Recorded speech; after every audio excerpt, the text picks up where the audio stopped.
When Erin Tremblay became pregnant for a second time, she had no idea it would nearly kill her.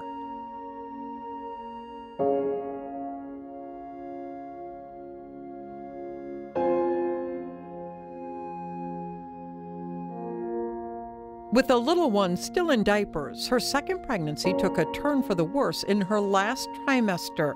That's when she developed a rare condition called HELP syndrome. Erin was a very healthy young woman. This happened when she was giving birth to her second child, her daughter. There was no reason to expect that anything would go wrong. And she developed a very rare disorder that her blood stopped clotting. And so she was put into an induced coma, and she ended up almost dying several times. After doctors induced labor, Erin delivered a healthy baby girl. But her blood was not clotting, and doctors could not stop the bleeding. They couldn't stop her liver from bleeding. They likened her liver to an overripe tomato that splits, and they said that her liver had, just hundreds and hundreds of these small tears that they couldn't stop the bleeding from. They were just bag after bag after bag after bag, and just calling for bags, calling for more blood, and thankfully it was there. To the point where, towards dawn, they said, we need to get her to a different hospital or we're going to run out. Derek was told by doctors that they were running out of options. Her kidneys shut down, then her lungs shut down, and she had to be intubated.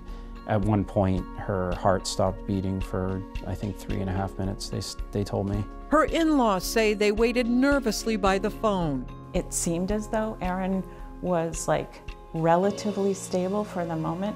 I'm gonna go home, take a quick shower, change my clothes, I'll be back. And just in that brief period of time, Derek was calling me and saying, Mom, you need to get back here right away. They're having us say goodbye to Erin because she's not gonna make it. And the doctor said everybody has to come in and say goodbye. And I remember Derek telling the doctor, I want the baby brought down to be with her mother before we let her go. And I mean, the entire room was just crying. A quick-thinking nurse suggested a last resort.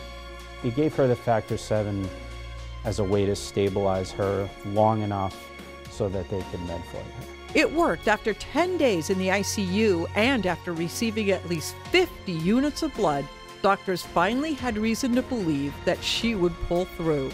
I'm very grateful that there were people at the Red Cross and anonymous donors for that matter, that take the time out of their day to go and donate blood so that lives like my wife's can be saved.